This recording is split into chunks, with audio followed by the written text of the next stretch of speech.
She was the only woman in that room. Every idea she shared was dismissed. Every suggestion was overlooked. Then another woman spoke up and said, "I think she has a point." Suddenly, the room listened. What changed? She wasn't alone anymore. This is the power of women supporting women. This is the power of unity.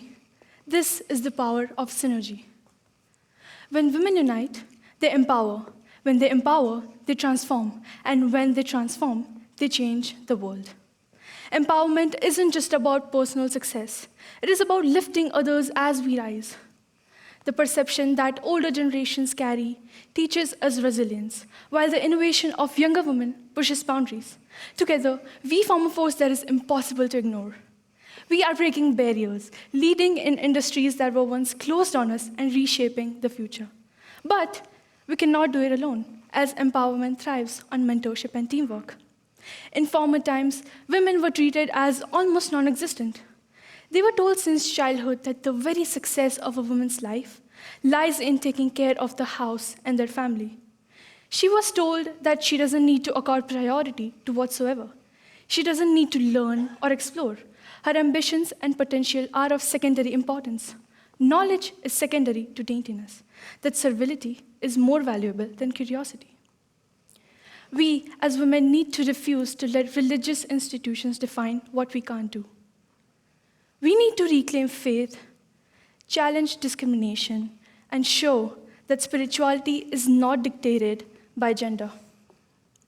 Challenging does not mean destroying.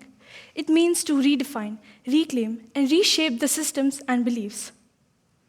When women fought for the right to vote, they weren't trying to destroy the democracy. They were expanding it. When women entered the workforce, they weren't trying to erase the traditional roles. They were redefining what was possible. True progress does not come from destruction. It comes from transformation. We challenge not to divide, but to unite. Not to erase, but to evolve. About 2 years ago, one of my friends graduated from high school. She was one of the best students of our school. She wanted to become an accountant. But her parents denied, as they thought that it was too hard for her and saw no point in spending money on a girl who, in their eyes, would eventually become someone else's responsibility. Growing up, I often thought that a woman's success is defined by how well she manages her home. But I realized that success is not confined to one role. As I began exploring my own passions, I understood that every individual's journey is unique, and our collective strength lies in embracing those differences. Just like a lot of girls out there, I was told not to wear certain clothes, not by my parents, but by the society. Not through words, but through whispered judgments. Through the silent expectations that dictate what a good girl should wear, how she should behave, and what she should aspire to be. That's when I realized.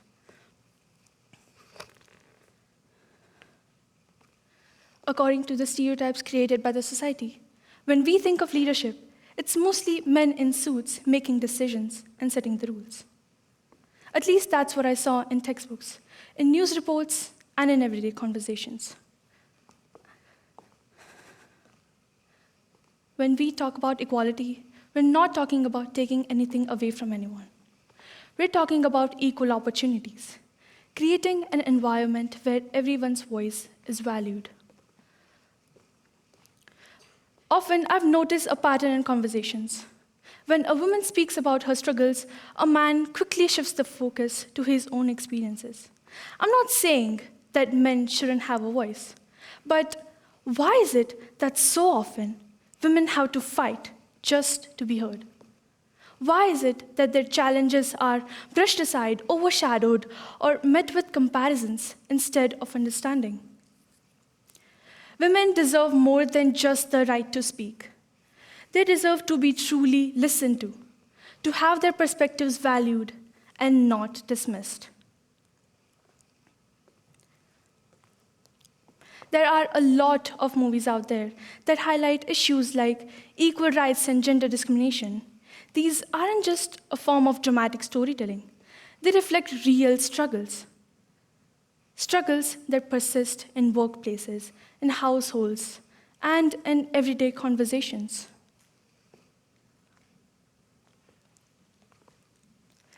Women are the power. They were the power, and they will be the power. According to the stereotypes created by the society, when we think of leadership, it's mostly men in suits making decisions and setting the rules. At least that's what I saw in textbooks, in news reports, and in everyday conversations. But then, I learned about Finland's historic moment in 2019, when the entire coalition government was led by women.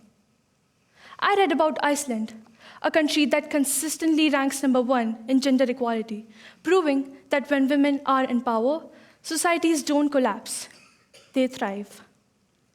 That's when I realized real change doesn't just happen in parliaments or government offices. It begins when we challenge these norms in our own lives. It begins in classrooms, at dining tables, and in everyday conversations. Because change doesn't wait for the perfect moment. It begins the moment we decide to act. So, I ask you, how will you use your voice? Will you compete? Or will you collaborate? Will you stand by? Or will you stand up?